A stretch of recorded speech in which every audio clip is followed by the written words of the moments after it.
اللهم صل على محمد وآل محمد. السلام عليكم جميعا ورحمة الله. أعوذ بالله من الشيطان الرجيم. بسم الله الرحمن الرحيم. الحمد لله رب العالمين بارئ خلائق أجمعين، نحمده ونشكره ونستعينه ونتوكل عليه ونستغفره، ثم نصلي ونسلم على سيدنا ومولانا وحبيب قلوبنا وطبيب نفوسنا أبي القاسم المصطفى محمد. اللهم صل على محمد وعلى أهل بيته الطيبين الطاهرين المعصومين المظلومين الذين أذهب الله عنهم الرجس وطهرهم تطهيرا.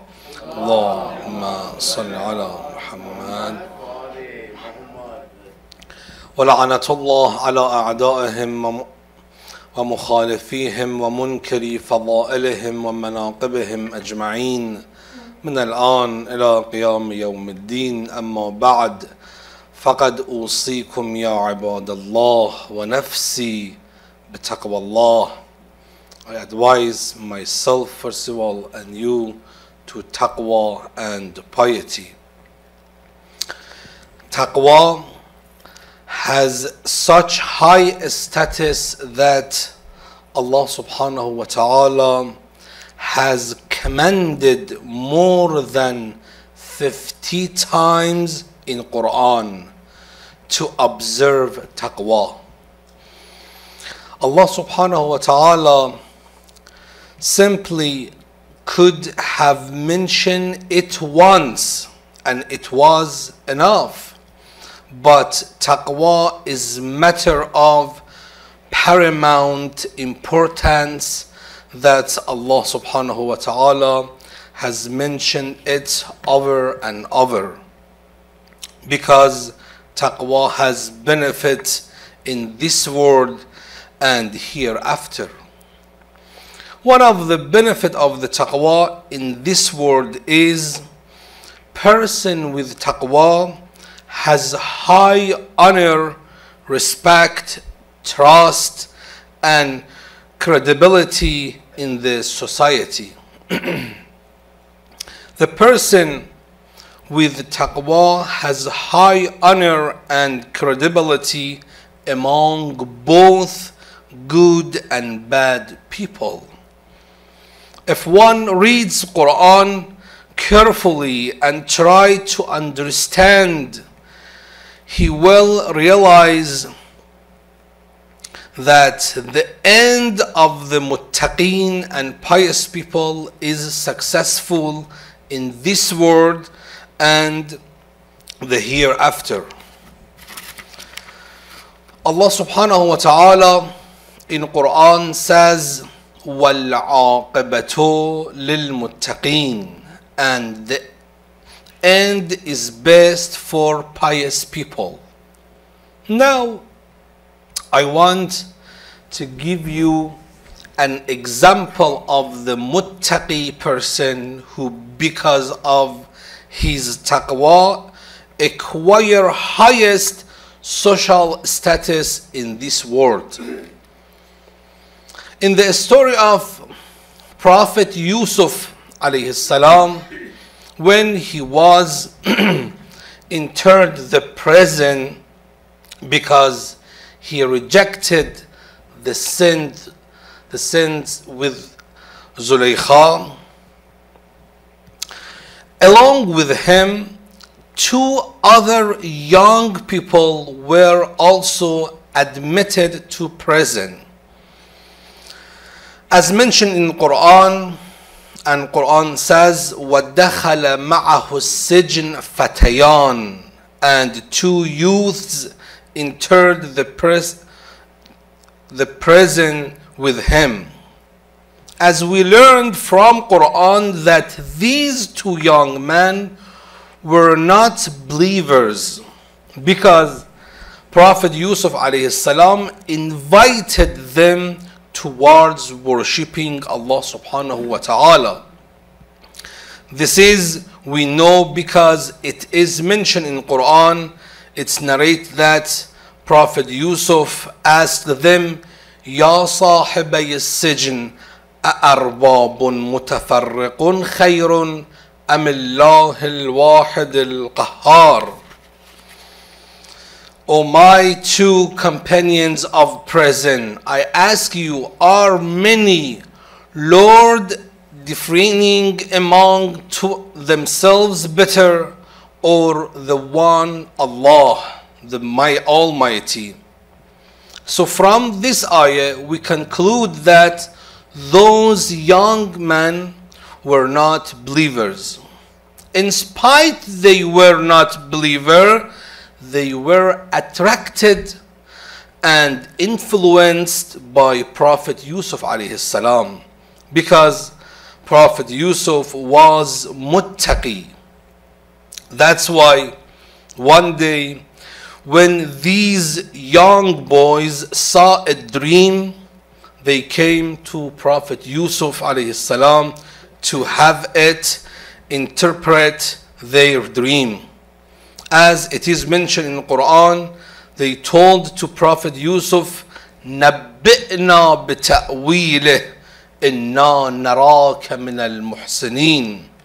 Tell us its interpretation, because we see you to be of the doers of good. Prophet Yusuf alayhi salam interpreted their dream, and that's how exactly happened for them. That one became server of the king, and second was killed. Years passed, and one fine day, king see a dream. He was confused and wanted to know what his dream means. King invited lots of experts in dream interpretation, but none of them couldn't interpret his dream. Out of the blue, the server of king, who was in prison, remembered Prophet Yusuf, who interpreted his dream in prison, which came true. He explained his story to king and told king that Hazrat Yusuf alayhi salam would interpret your dream. So king said, bring Yusuf and release him from the prison. As mentioned in the Quran, قال الملك ائتوني به أستخلصه لنفسي. The king said, bring him to me, I will choose him for myself. When Prophet Yusuf alayhi salam came to kingdom, king had conversation with Hazrat Yusuf alayhi salam. After that conversation, the king told Prophet Yunus, إِنَّكَ الْيَوْمَ لَدَيْنَا مَكِينٌ أَمِينٌ. Today you are in our presence and honorable and trustworthy.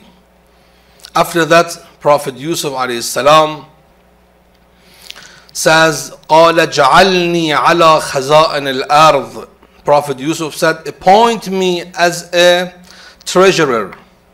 King agreed and appointed Hazrat Yusuf a treasurer of Egypt. This is what is the result of the taqwa, that a person from prison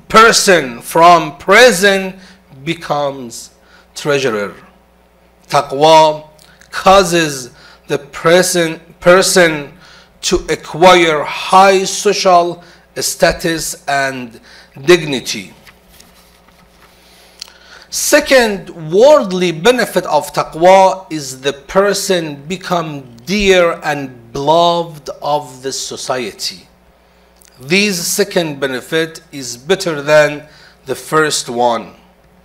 Quran Kareem in Surah Maryam, ayah number 96 says, إن الذين آمنوا وعملوا الصالحات سيجعل لهم الرحمن ودا. Surely those who believe and do good deeds, the merciful will assign for them love. It means Allah subhanahu wa ta'ala places the love and respect of the pious people in the heart of people. It means pious people are beloved in this world and hereafter. Most of the Mufassirin believe this ayah was revealed for the honor of Amir al-Mu'minin Ali alayhi salam. Allahumma salli ala Muhammad wa ala Muhammad. Ibn Abbas narrates this ayah is reference to Imam Ali's love in the hearts of the believer. Means Allah subhanahu wa ta'ala has placed the love of Imam Ali alayhi salam in the heart of believer. This explanation and tafsir is accepted by both Shia and Sunni scholars. As mentioned in the previous ayah, that Allah subhanahu wa ta'ala places love and respect of muttaqi in the heart of people. And Amir al-Mu'minin Ali alayhi salam is Allahumma salli ala Muhammad wa ala Muhammad. Amir al-Mu'minin is Imam al-Muttaqeen, and he is in high status of pious. So of course Allah places his love in the heart of people. May Allah subhanahu wa ta'ala give us tawfiq and ability to observe taqwa. أعوذ بالله من الشيطان الرجيم. بسم الله الرحمن الرحيم. والعصر إن الإنسان لفي خسر إلا الذين آمنوا وعملوا الصالحات وتواصوا بالحق وتواصوا بالصبر. صدق الله العلي العظيم. اللهم صل على محمد وآل محمد. اللهم صل على محمد.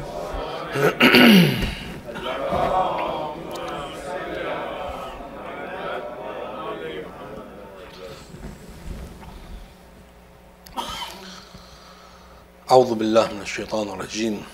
بسم الله الرحمن الرحيم. الحمد لله رب العالمين بارئ الخلائق أجمعين. نحمده ونشكره ونستعينه ونتوكل عليه ونستغفره، ثم نصلي ونسلم على سيدنا ونبينا وحبيب قلوبنا أبي القاسم المصطفى محمد. اللهم صل على محمد وعلى أهل بيته الطيبين الطاهرين المعصومين المظلومين الذين أذهب الله عنهم الرجس وطهرهم تطهيرا. اللهم صل على محمد وعلى أهل بيته الطيبين الطاهرين المعصومين، ولعنة الله على أعدائهم ومخالفيهم ومنكري فضائلهم ومناقبهم أجمعين من الآن إلى قيام يوم الدين. أما بعد، فقد أوصيكم يا عباد الله ونفسي بتقوى الله. Again, I advise myself and you to taqwa and piety. As all of you know, tomorrow is 8th of Shawwal. This day is one of black days of history. On this day, before 102 years ago, the holy shrine of 4 our Imams was destroyed by a group of people who are ignorant, illiterate, despotic and ruthless terrorists who know nothing about realities and truth about Islam. They destroyed the shrines because they wrongly believed that these shrines where shirk was being done by tawassul to Ahlul Bayt alayhim salam. The explanation to this wrong notion is tawassul means to invoke Ahlul Bayt to Allah subhanahu wa ta'ala to be a reason to accept our prayers. To use influential resources to make your work done for certainly. It means to use high ranking contact to make our work easy. That is tawassul. With reference to Ahlul Bayt alayhim salam, we give their reference to our prayers can be easily accepted. If at all anybody reference has validity are Ahlul Bayt alayhim salam, because they are most near and dear to Allah subhanahu wa ta'ala. There are three types of tawassul.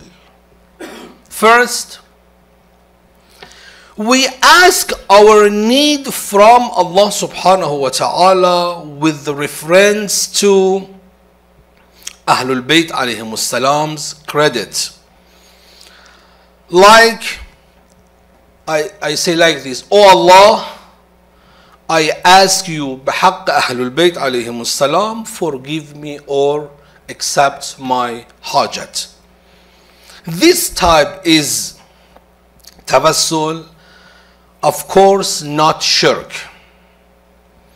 Second type of the tawassul, we ask Ahlul Bayt to recommend us to Allah subhanahu wa ta'ala because of their credibility with Allah subhanahu wa ta'ala. In this case also it is not shirk, because ultimately expectation are directed towards Allah subhanahu wa ta'ala. But third type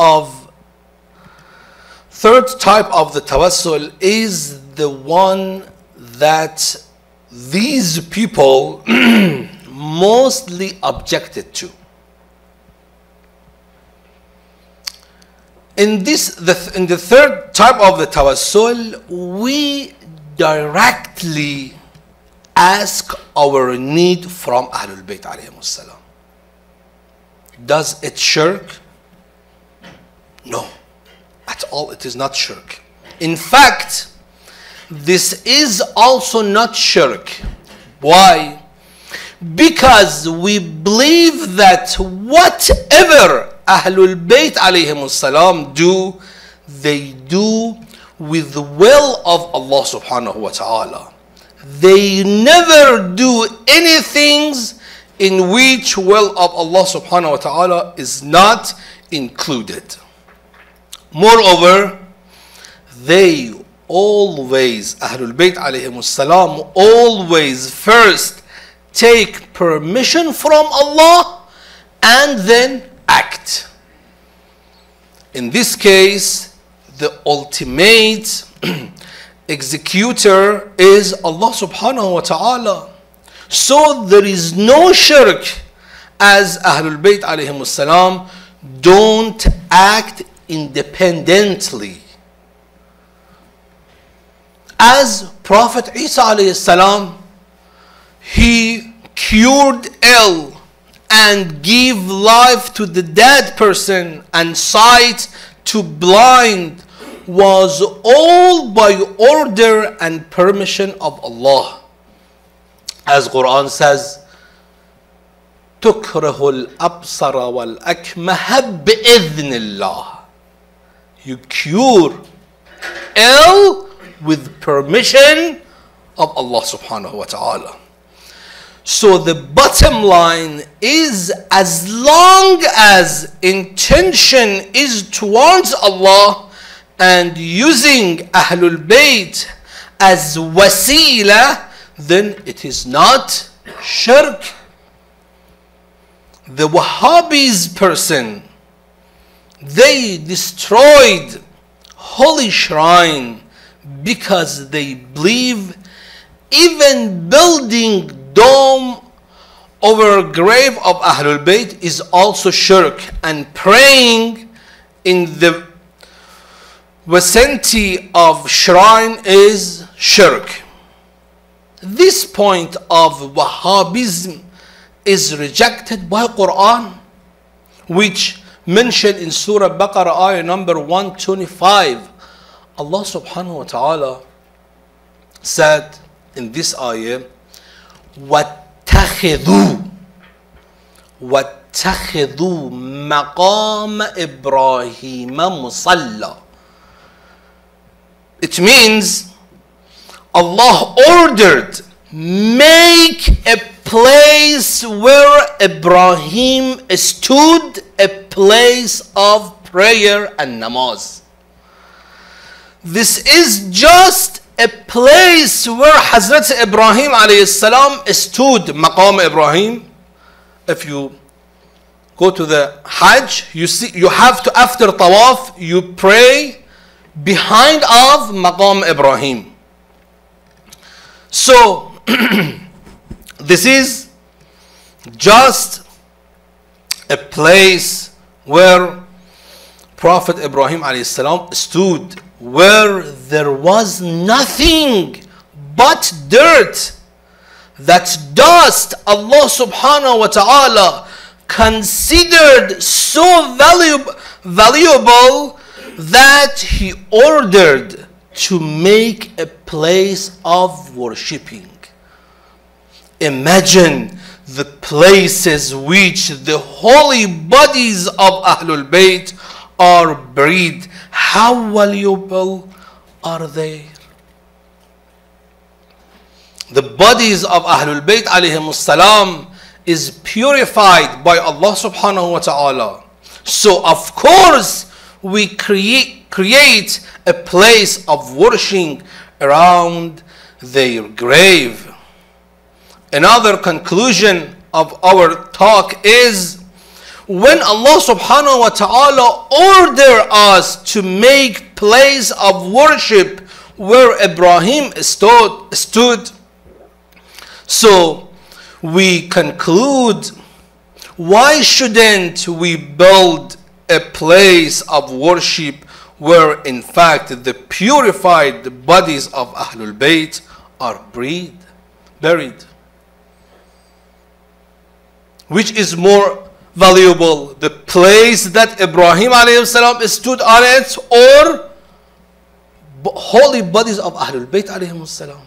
It is, of course, we should take the graves of Ahlul Bayt as place of the worshipping. And as mashallah, all of you, when you go to the ziyarat of Ahlul Bayt, you see the most of the people are praying Allah, doing ziyarat, praying namaz. It is not, there are not that place are not place of the shirk. We don't worship Ahlul Bayt, al-ayadhu billah. So may Allah subhanahu wa ta'ala give us tawfiq to build the grave of A'immay Baqi alayhimus salam, and may Allah curse and destroy the enemy of Ahlul Bayt ببركة الصلاة بر محمد وآل محمد. اللهم صل على محمد. قال الله سبحانه وتعالى في كتابه الكريم وقرآنه العظيم: أعوذ بالله من الشيطان الرجيم. بسم الله الرحمن الرحيم. إن الله وملائكته يصلون على النبي يا أيها الذين آمنوا صلوا عليه وسلموا تسليما. اللهم صل على محمد وآل. اللهم صل وسلم وزد وبارك على سيدنا وحبيب قلوبنا أبي القاسم المصطفى محمد. اللهم صل على وعلى مولانا أمير المؤمنين علي بن أبي طالب. اللهم صل على وعلى الصديقة الطاهرة فاطمة الزهراء عليها السلام. اللهم صل على محمد وعلى حسن بن علي المجتبى. اللهم صل على محمد وعلى الحسين بن علي الشهيد بكربلاء. اللهم صل على محمد وعلى علي بن الحسين زين العابدين. اللهم صل على وعلى محمد بن علي الباقر. اللهم صل على محمد وعلى جعفر بن محمد الصادق. اللهم صل على محمد وعلى موسى بن جعفر الكاظم. اللهم صل على وعلى علي بن موسى الرضا المرتضى. اللهم صل على وعلى محمد بن علي الجواد. اللهم صل على محمد وعلى علي بن محمد الهادي. اللهم صل على محمد وعلى حسن بن علي العسكري. اللهم صل على وعلى سيدنا ومولانا صاحب العصر والزمان. اللهم صل على محمد وآل محمد. عجل الله تعالى فرجه وسهل الله مخرجه وجعلنا من أنصاره وأعوانه وشيعته ومحبيه والمستشهدين بين يديه. أقول قولي هذا وأستغفر الله لي ولكم. أعوذ بالله من الشيطان الرجيم. بسم الله الرحمن الرحيم. إنا أعطيناك الكوثر فصل لربك وانحر إن شانئك هو الأبتر. صدق الله العلي العظيم. اللهم صل على محمد وآل محمد وعجل فرجه.